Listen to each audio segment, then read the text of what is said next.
Okay, we're on. He said, "Oh my gosh, I just kicked something so smooth." Are you doing in the right place? I am in the right place. Ashy knees. I don't think they'll see that. If you see my ashy knees, please forgive us. I want to say a short word of prayer before we begin. Okay?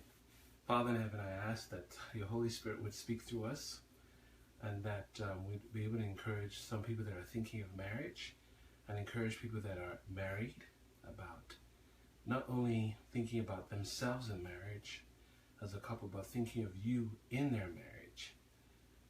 Please bless us and help us to tell the story the way it should be told, so that we can encourage others in the faith. In Jesus Christ's name, amen. Okay, good evening. It is late. I'm sorry it's late. Hezekiah, she's tired. Hezekiah is now sleeping, and we're going to try our best to talk about, is it worth it? Is it worth waiting for the right person? Is it worth praying? And is it worth God choosing for you your spouse? I'm not going to do most of the talking. I'm going to make sure of that, because women talk more. So anyway, first I'd like to talk about, I guess we're going to go back and forth. I just pray that the battery on the iPhone will last. It's only at 70-something%, and I don't even have it plugged up. So we're going to try and do this as quickly as possible. I'm actually wasting time right now by saying all these things, I know. But I'd just like to say thank God. I want to give God the glory and God the praise. Our Lord and Savior Jesus Christ has been very good to us. Very good to us is an understatement. He's gone above and beyond what we need, our spiritual and physical needs, our mental, whatever need we have. He's been there for us, and he has taken care of us right from the inception of this relationship, right from when we were even conceived. God has already set a plan to take care of us, and he has. Now, going directly into what we're talking about, is it worth it? Is it worth it, being with this beautiful girl here in a marriage? I'm going to try to sit up straight so I don't look like a Shrek. Anyway, so I'm going to try to speak clearly, because I don't know if the audio is picking this up. Okay, anyway, so I was in a time in my life where I had been looking for a spouse, but I've always been praying. I think one of the practices I did was praying for a spouse. And each time I met someone, God would say no. Not because they were bad people, but because they were not the ones that God had selected for me. So it was sad, because some of them, I thought maybe something would happen between us. It's kind of like what happened with Samuel and him choosing the next king of Israel. He would look at the outward appearance, but God looked at the heart. And I would look at the outward appearance, and and a lot of people look at the outward appearance and think that something can happen because of the way the outward appearance is. But God said, man looks at the outward appearance, but God looks at the heart.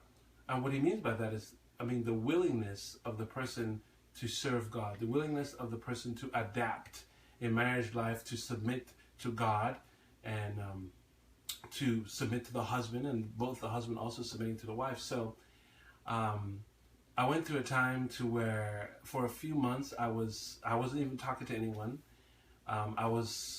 This was in 2013 or 12, I don't know. It's been a long time. 2012. We met in 2012? Yeah. Okay. 2012. See, women talking about... I'm not talking about my own section. I'm going to make it very quick. I promise. Okay, so... at one point, I felt like after not talking to anyone and just being alone and just seeking the Lord's face and just praying, and I wrote a list down of the things I wanted. I wanted my wife to be a nurse. I wanted my wife to be vegan. I wanted my wife to have long hair. I wanted my wife to have so many things. I wrote down a list, and I prayed over the list, and I prayed for years. I prayed for let me just tell you what I did, okay? Mark, focus. I prayed for years, and I went through some bad things, but I prayed and I trusted in the Lord, and each time I met someone, God would say no. He would allow me to have a part in making a decision. He wouldn't just say, no, you can't talk to her. He would say, look, this is what you asked for. This person doesn't have it. this is not recommended. So I in 2012, early part of 2012, or kind of the mid part, God was like, okay, just stop talking to anyone right now. Just all the people you know that are female, just don't talk to them anymore. Just now wait, let me do some things. And I waited, and then it got to a point when I just felt inside that I was ready to be in a marriage relationship. And it was around September, it was around my birthday, September 15th. And I went to sing at a baby dedication. September the 22nd. September the 22nd, sheesh. Anyway. Or maybe the 21st. September, okay? And it was a Sabbath. And I don't know why, I felt like God was saying, you're going to meet someone soon. And so I went to sing at a baby dedication at West Houston. As some of you know, I am a singer. I sang at a baby dedication at West Houston. And I didn't think anything of it, you know. I continued my life, went home. And then I was like, okay, well, I'm ready to meet someone. And I got inspired, honestly, I got inspired to go to Adventist Singles Connection. And that was about a week or a week and a half, I don't know. About a week later, I went on Adventist Singles Connection. I signed up, I put a picture, I put a description of myself. And I was like, okay. Because I kind of knew that I could call and I could speed up the confirmation of my page. And so what I did is I think I signed up on Sunday, and it takes like 3 days. I called on Monday and I told them, hey, I just filled out my application, confirmed my page. Is there any way you could put the page up immediately? And they're like, yeah, sure, well, as long as you've confirmed anything. In fact, the fact that I called helped a lot, because it's like I'm a real person, you know. And so they went on ahead and put my profile on Adventist Singles Connection, and I was live, ready, single, and ready to mingle. Okay, so and then I looked at a bunch of profiles. In fact, there was a girl I was messaging, and I was like, this girl is not the one. I just felt it, and then there's another girl, and then I was like, you know. And so then I just looked at some profiles, and I don't know why I went into the UK. I saw it was almost like a blank profile, right? No picture. It said, if you want to know more about me, you need to message me or ask me, or blah, Ask blah, me blah. questions and make up your own mind. And so I was like, there's no picture on this profile. It's basically blank. I was like, okay, let me just send a message request. So I sent one, and then I left it at that. And I think a day later, I went to check my messages, and I saw that she had sent me a message, and in the message she said, "Are you the guy that sang at West Houston?" And I was like, "Oh snap, a stalker!" No, are you the guy that sang at West Houston? And then I said, "Yes, I am." And she's like, "Oh," she was like, "I was there. You know, I saw you singing." And then we have never stopped talking since then. So now you can tell the story. Great, good. Which part? From there, yeah. Yeah, from your side. From my side. Okay. Okay, my side. I was visiting the US, and I googled a church to go to, and West Houston came up. So I went to. He said I have to talk louder. Where am I? Forgive me, I'm tired. So I googled a church and West Houston came up. And so I went to West Houston, and when I was sitting there, they had a baby dedication, and this guy got up to sing. And I thought that, you know, yeah, he has a nice voice, but there was something about the way that he carried himself. I remember him having just a quiet confidence that he struck me as someone who was really humble with this gift that God had given him. And I looked at him and I thought to myself, if I knew him, I think he would be the kind of person I would like. And then as he was singing, this thought went through my mind of, you're going to marry him one day. And I literally shook my head and I said, God, I'm so sorry. I'm not here in church looking for a husband. I'm here to focus and just hear your voice. And but what had happened was, before I had gone there, I had actually made a list as well about everything that I wanted in a husband. Something I wanted to pray over, because I too felt that now I was ready to settle down and get married and spend my life with someone. And so anyway, so I saw him singing, that thought went through my mind. I never got to speak to him, we never met, he never saw me, nothing at all. And I never thought anything more of it. I just left it at that, and I flew back to England. I was in the country another week, because we had gone back to West Houston the next week, and he wasn't there, but I wasn't looking for him. I just went. So a week later, I went back to England. It was Monday. I was jet lagged. It was the early hours of the morning, because England is 6 hours ahead. And so I was praying, and then I remembered this list of mine. And so I started to pray about this list, and I said to God, you know, there's absolutely nobody in my church that I'm going to meet. Because there was like 12 members in our church. And that's not like, most times 12 members didn't turn up. It would sometimes just be 3 or 4 of us. Anyway, so I was praying, and I said to God, you know, the only way I'm going to meet someone is if I go visit other churches. But I don't want that to be my reason to go and visit other churches, because I need you, God, to choose for me, because I'm going to make a big mess of things like I've done in the past. I need you to choose, so that I know that when the storms of life hit, that it's okay, you put us together, we can ride the storm together. And I felt it's really impressed to go on an Adventist dating website, and I was like, no, I'm not doing that. No, I'm not doing it. And I just kept getting this impression.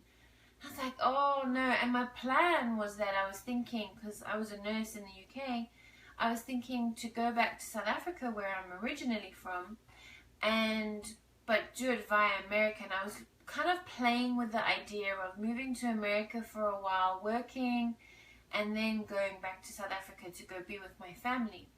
So I thought, okay, well, let me see if there's some sort of international site. And I found this site, and I registered, and it told me that it would take at least 6 hours for my account to be verified. So I could have a look who was online at the time. So I started to look online at the different people to see who was online at this time of night. And I remember feeling really awkward, because I felt like I really was shopping. It literally is, you're just looking at pictures and yes, no, based on a picture. And I kind of felt bad, because I've always been someone who has liked people for their character. I mean, of course, I want to be with someone that I'm attracted to. But that's not been the deciding factor for me in the past. So I was like, oh, I feel a bit bad. But anyway, I saw this picture of this guy, and I was like, wow, he looks familiar. And I originally thought, oh, he must have preached at my church, because we used to have a lot of lay preachers. And I was looking, and I thought, no, he hasn't. But he does look like the guy from Houston at that church. And I remember thinking to myself, no, that is absolutely impossible. Like, how can I Google it? How can I visit a country, Google a church, go to that church, see a guy singing, God tells me you're going to marry him, we never meet, go back to England, find some random website, and come across this guy on this random website? I was like, that is absolutely impossible. And so I went to see if it was him, and it did say he was from Houston. I was like, oh, maybe it is him. So I tried to send him a message, and I couldn't, because my account was not verified. So I prayed, and I said to God, okay, God, if you want us to talk, then you allow it to happen, because this website is very big. I'm not going to be online at this time of night again. I don't know how to use it. There's a lot of people. I'm not going to find him. So if you want us to talk, you make it happen. And so basically, she had already seen my my profile page, but she could not send me a message yet because she had not been verified. And I guess around the same time she was praying and she stopped, she went off the internet. Then I sent her a message. Basically, I guess God brought me to her page, and I sent her a message. I mean, a page with no picture, nothing. Yeah. The next day they told me that I had a message, and then the message was from him. So I was like, oh wow, God, you really do want us to talk. And so I messaged him and I said, I don't mean to freak you out, but is your name Mark Williams, and did you sing at this church at this date at this baby dedication? And it turned out it was him, and we really never stopped talking. Mm-hmm. We communicated, we courted, overseas, and we used Skype. We Skyped every day, as much as possible. As much as possible. Yeah, and we WhatsApped. And I had a thing put on my phone that I could call international and he could call international from his phone to my number, and it wouldn't charge him at all, and it was just part of my bundle. And so we were able to talk, and I had more contact with him than I did even with my friends in the UK, because we spoke a lot, and it was even at a time when I transitioned my shifts to night shifts so that we were in a more similar time zone with each other, so we could talk while I was at work. We would text. So it's pretty cool because I never met her, but she saw me first. So she saw me first, and then I didn't even see her on the profile page. I saw her afterwards when she sent me a picture. So it's very interesting how the way God did it, because it's like God was the one that did the matchmaking, but that also it's almost like God was the parent and said, okay, you and you together, because you guys are meant to be. So it wasn't so much, I know we went on the site, but I had been on that site before, and I mean, the people that I met on the site it's like God was saying, no, this is not the person. But her seeing me at church before me even getting on that website to actually sign up was like, that's from God. So us meeting this way is an anchor or a foundation in terms of knowing that it is God that put us together. And not just happenstance, not just, I see her, I like her. No, God was like, you guys are going to be together. And, coming together in marriage is not about, it's you're in a mission. You're a missionary. You're a missionary. Every Christian couple is a missionary couple. You're in it to fulfill the destiny that God has placed in both your lives, or plan that God has placed in both your lives. So. And to love each other into heaven. To love each other into heaven. And that is not some fairy tale saying. It's not like, oh, we love each other into heaven. It's none of that. It is hard. Sensual stuff. But there's... people are like... No. When people say love, they think of a kind of a sensual thing. They don't think about the biblical definition, but the hardcore stuff about love, like sacrifice and pain and reproof and rebuke and just and sacrifice and change and change and submission. They don't talk about that. They talk about all that stuff. I was like, that's like just the surface part of marriage. You're talking about decisions you have to make based on if you really love the person or not. So even in our courtship, when we were courting, we met eye to eye on biblical terms of how we're courting. I couldn't hang out with her past 11 at night. I couldn't just be all on top of her, just rubbing on her and all that stuff. I had to maintain a distance. I had to be respectful. I had to be respectful to her guardians, who was her adopted mom and uncles and aunts. And I had to, when I spoke to her, I couldn't lead her on as in a sexual manner. I had to be even respectful with the way I spoke to her. because that's what God has told us to do in Adventist home and in the Bible, you know. And we set boundaries. We set boundaries, healthy boundaries in a marriage, because we knew that when we got married that we would enjoy the marriage life the way it's supposed to be enjoyed. Yeah. And a lot of young people have discarded the boundaries. I discarded the boundaries when I was younger. I didn't know what I was doing. I was not completely following Christ. And you know, God has taught me about these boundaries, and the purity of the relationship depends on the beginning all the way up to the end. You cannot, you know, sleep around with the person before you get married. You can't be doing things you're not supposed to, because it's almost like there's a law around that God has already set. You know, and the law that requires us to be pure and to be respectful to one another. And you know, people do that, and they do get married, and you know, everyone's marriage experience is different, but there's a reason that God tells us not to do these things, because it can bring certain difficulties or challenges into the marriage later on. What those specific things are, that's going to be determined on those two people and their marriage. For us, the boundaries, you know, I always had a lot of people saying, like, because for instance, we saved our first kiss for our wedding day, and it was never an issue for us. Did we want to kiss? Of course we wanted to kiss. Were we attracted to each other? Absolutely.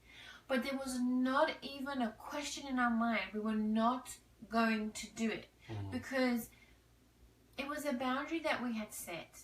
Our relationship was about honoring God, not about satisfying self. And I, for one, it was just an understanding that we both had, and I knew that if I gave in to that moment of temptation and kissed him, one, I would just have regret, because I really wanted to keep it very sacred and special, and two, hey, you're going to start kissing, it's just opening up the door, and you're going to start going here and compromising there. And I'm sorry if some people might disagree and say, oh, I'm okay, I can just kiss. I'm going to be honest with you, I cannot. I cannot. You know, the interesting thing about the human body is God has put some natural sensors in our body, and because of those sensors, they react in a natural way. You know, the Bible says, it is, I think it's in Corinthians, it says it is good for a man not to touch a woman. And when the Bible says that, people are like, not to touch a woman, you know, you touch people every day. But, you know, God is very serious about that. And if you set boundaries and you honor God in the boundaries that you set, God will honor your future marriage, your relationship. The human body, if I touch my wife, it sends signals to her body, because her body and my body are meant to become one, but also that it's, you know, the body, a women's body is very complicated. A man's body is also complicated. So when a man touches a woman, or when a woman touches a man, they may not consciously understand what's going on, but it's sending signals all over the body to arouse the person to get ready to mate. That's why I know that some people, they hook up and they do whatever they want to do. But sometimes, if you keep coming to the same girl, you keep touching them on their arm, keep touching them on the shoulder, it becomes very familiar to them, and they want more and more and more. That's why a lot of people, they have affairs, they have adultery. Some people, even before they get married to the person, they're already in a relationship they're not supposed to be in. It's because they have passed the boundaries with this person, and this person, even if, let's just say they were meant to be, they passed the boundaries with this person, and it has resulted in them sinning against God and basically ruining their marriage. And now I'm saying God will forgive, but you still deal with the consequences in marriage. And another thing about that is, when you're with someone that you're not supposed to be with, you have not prayed to God, you've not fasted, you've not asked God, Lord, is this the person you want for me in this life? Someone told me something that was very, very interesting before. And it was a girl that I became friends with before I met Tanya. She said this. She said, even though you're single, you could still be with someone else's wife if you're with the wrong person. Because if you really think about it, though they're not married yet, that person in God's eyes belongs to someone else. So you haven't prayed, you haven't fasted, you haven't seen God's face for this person, and you're with them. Okay, let's just say you're courting, right? And you're trying to find out if it's the right person. I guess if the courtship is the right courtship, the right way, you should court, and you're praying and you're asking God. Of course, from that courtship, you realize, okay, this person is not the right person for me. You guys part ways, and it's fine. Everything is good. You haven't done anything. But imagine the people that date. They want to test the waters before they even know whether this person is really meant for them, and they ruin their life, their future life, and they go through some problems in their future marriage life because of the mistakes they've made. You know, go ahead, sorry. Because, you know, the thing is, when you're courting someone, and the whole point of the courtship is to determine whether you guys are compatible for marriage, whether God wants you to be married. When you are getting physical and allowing yourselves to cross those physical boundaries, it then blurs the lines for you to be able to make a decision without any other influence. Because now you're like, oh, but it's so nice to kiss him, and I feel so good when I'm around him, and when he touches me I feel so nice when he holds my hand, and you know, all of that kind of thing. Instead of just being able to say, let me learn this person for who they are, who their character, like what is their character, and have no sort of physical influence to the decision-making process. Because that is, the whole physical side is something you'll get to enjoy for the rest of your married life. And the thing about the physical side is that you can have the physical side with anyone. I mean, if you spend enough time with someone, you will start to be physically attracted to. You'll start to have chemistry between them physically. I'm not talking about, like, you know, in a mental or sociable, but I'm talking about like anyone that's a female or male. If you continue to spend time with them, of course you're going to start being like attracted to them physically, because naturally there's something in you that wants to be with the other person physically. I'm talking about fleshly, you know. So I mean, the physical thing will always be there, you know. It's now the spiritual, mental, and emotional thing. Is God the one that has put you guys together? Go ahead. Yeah, and so I was just thinking with that is, you want to make sure that you're really, really putting yourself in a position, or yourselves in a position, to be able to hear God's voice very, very clearly. So you're wanting to honor God first with that courtship, right? And you're wanting to guard each other's hearts as well, so that you're not like enticing each other into something when maybe you're actually not meant to be together, or if you are, you're enticing each other, but you're actually not guarding each other's heart because you're not loving each other into heaven in that way. And then thirdly, you're not loving the people around you by crossing boundaries. I know some people might disagree with me and think that that's taking it too far, but every single thing that we do will have an impact on someone else. And we have to always ask ourselves, and I have to do better at this, does this show Christ? Does this show my love for Christ? And will someone, when they watch my courtship, when they see my relationship, when they see my marriage, will they see Christ in this? Will they see a love for him? And will this inspire them to want to grow closer to him and to have his influence in their life as well? So when we're in a relationship with someone, or whatever we're doing, it's first we should ask ourselves, does it honor God? Does it, in this respect, does it honor my potential spouse or my now spouse? And then, does it honor the people around me? Not that you want looking for man's approval, but you're seeking to draw them closer to Christ through the conduct of your relationship in that moment. And if you're just like, you know, all up on each other, when people look at you, do they see anything different? Or do they just see what's on the TV? They see the relationships that are in the magazines, on the TV, those ones that just fall apart. Or do they see something like, wow? You know, the interesting thing about this is We are living in a time, even in church, we're living in a time where it is extremely difficult to pray and fast and wait for God to say, now is the time, let me show you who you'll be with.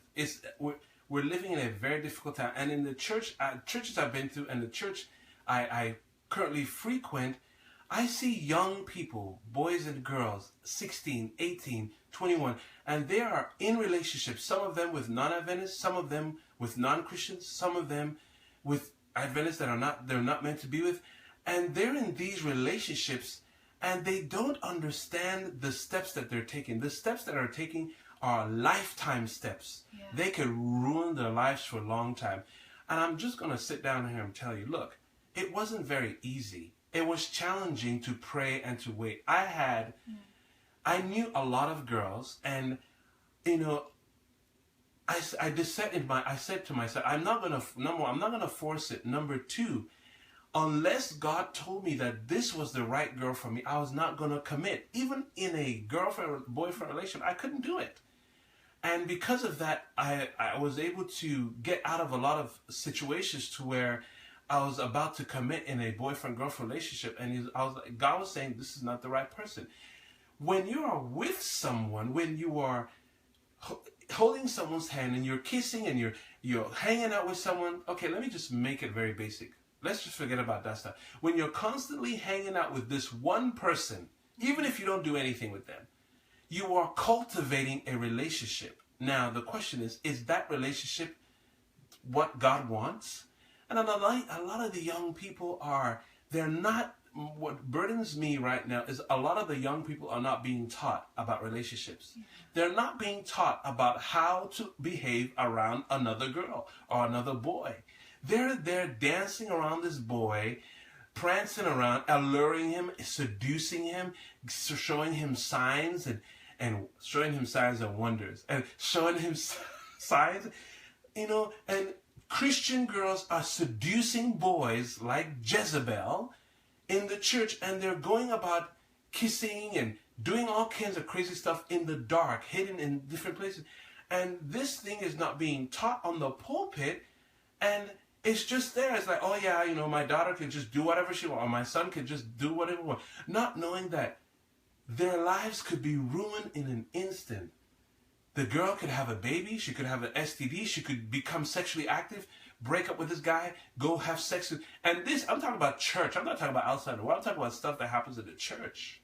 But you see as well, the sad thing is that the girls, they feel a pressure that they have to look a certain way or act a certain way in order to get the attention of a guy. And I can't speak. I'm so sorry. I just flicked something on Tanya, her hair, man. I'm sorry. Go ahead. I can't speak from a guy's perspective because I'm not a guy. I am a woman, and God created me as a woman, and I rejoice in that.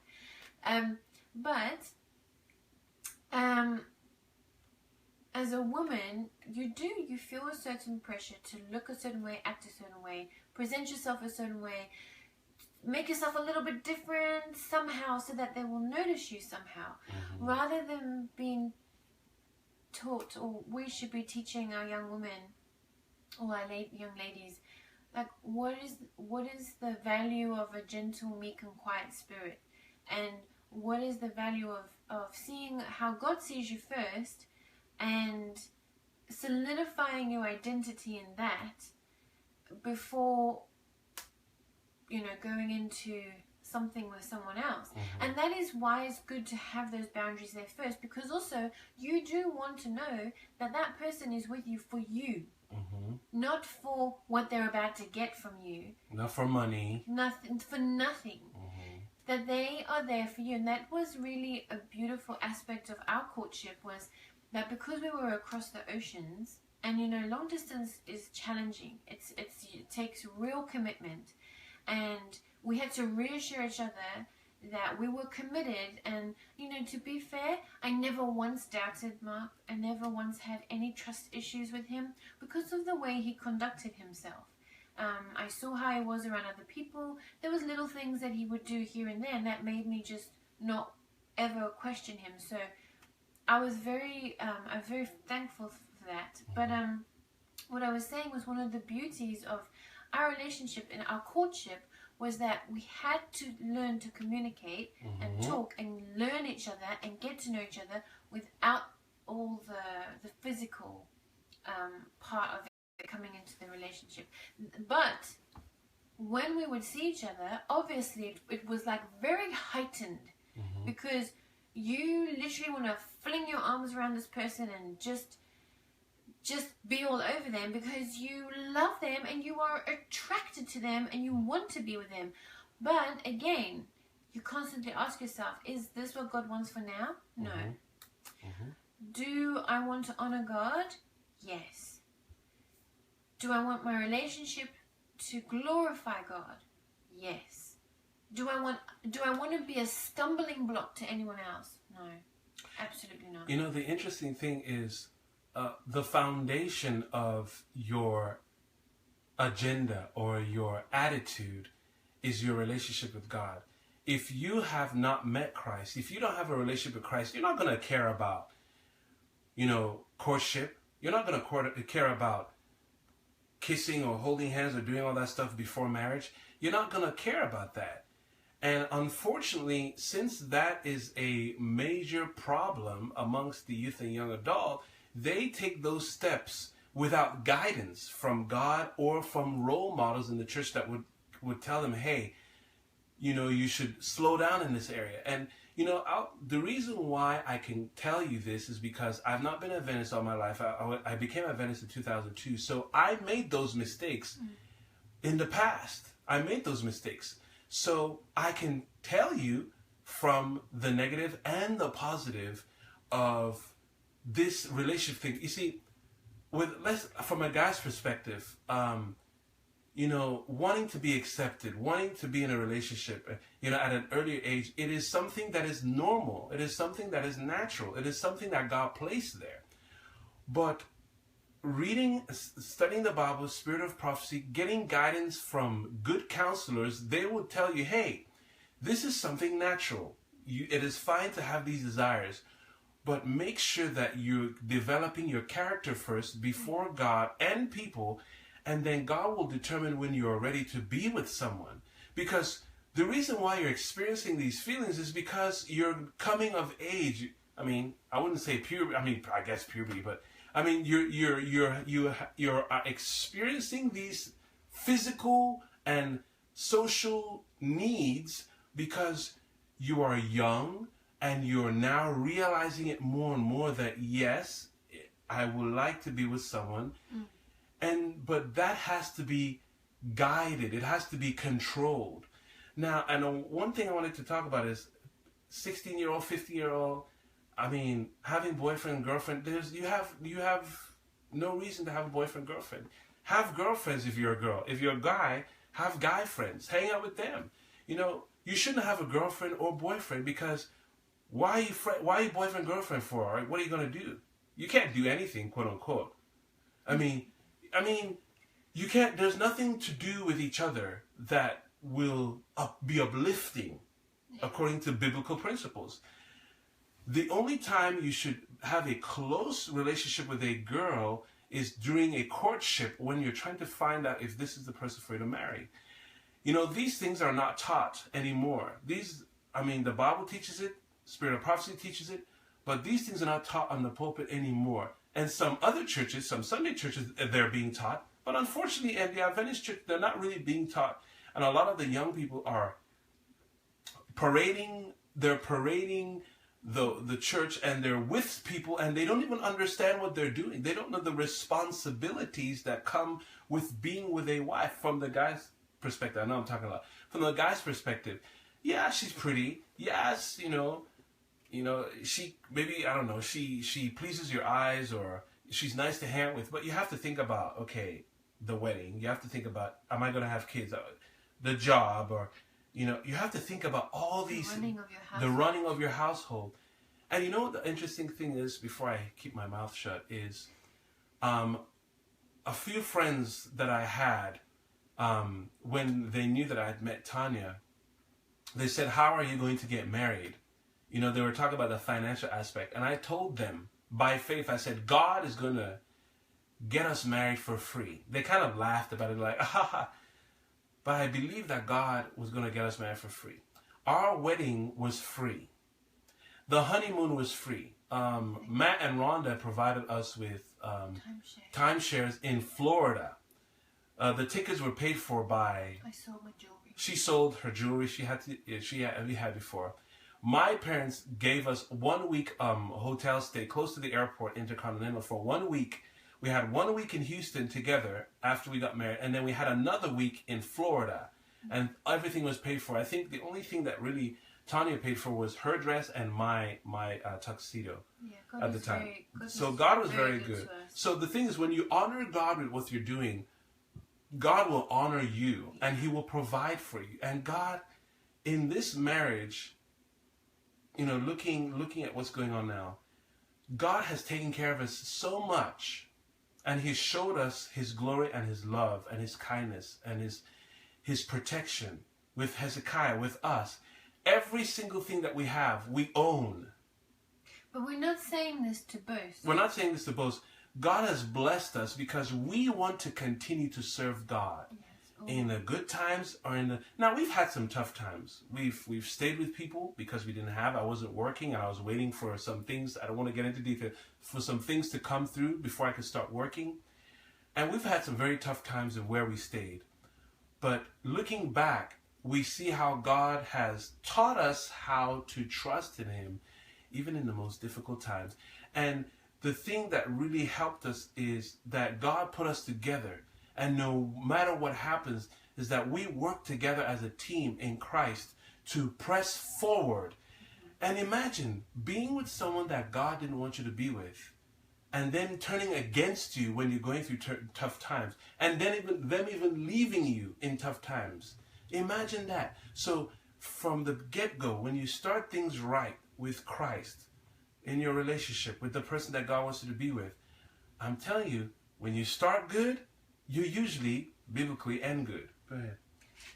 It was a point that I wanted to make was that we live in a society where everything is like go, go, go, go, and do the next thing, do the next thing, do the next thing. And so our young people feel this pressure to just be an adult and to do adult things and to go and be in a relationship and go and get married, and rather than being content and embracing the season that God has put you in. Now, I know that there are some people who have been single for a long time. Now, and I do understand that. And I remember my heart yearning to meet this man that I knew that God must have for me, but I doubted whether I was good enough that God would ever give me someone like that. I would like look at one of my cousins and see her and her husband and think, wow, will I ever have that kind of love?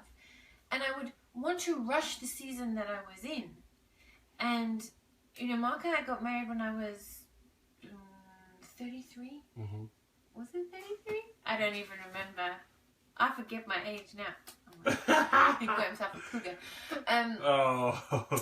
No, but the more I look back on it, the more I see the importance of valuing the season that you're in and looking at your function in that time. Like where and how can you serve, and taking is and this principle goes even into marriage. Taking eyes off of self, which I struggle to do. I know I do. And we all do sometimes. And all the time. Looking how we can serve the other person. So when you're single, rather than being in a rush to be like, hey, I got a boyfriend, hey, I got a girlfriend, and oh, and this, and I want to get married, and rather than rushing that time, just saying, okay, you know what, I'm single. What is it that God wants me to do? What is in my character that needs to be refined? What is it that God needs to show me that hurts His heart? What can I do to grow closer to Him? Where can I serve more, love more, Mm-hmm. do more for people so that they may learn of Christ. And the thing about that is, as I've refused to mention, I'm not refused, but I forgot to mention, is the time before marriage is character building, getting to know Jesus so that when you enter the marriage, you complement your marriage partner because of their relationship with God. Go ahead. And because, I'll piggyback on what you're saying there, because when you get into marriage, you better believe that your character is going to be refined even more. Oh, yeah. That toilet paper better be in the right place. Anyway, but No, we're gonna have to do a part 2, God willing, soon, because the battery is low on the cell phone. If you see that dress that Tanya is wearing, she is the one that made it. She bought the material, and she made this dress with a sewing machine. So girls out there, hit her up. If you want to get some club going, some kind of group going, she made this dress, and she's actually currently making a shirt for me. Baya! That's Jesus who had his work now. I'm saying. Anyway, so God bless you. Did you have something to say? A little bit something to say? just enjoy the season that you're in. Mm-hmm. Look for the value in it. Mm-hmm. Look for your purpose. Mm-hmm. And don't rush it because seasons change. Amen. God bless you, and we'll see you next time, maybe next week, because we have a lot more to say. Yeah, get to the nitty gritty.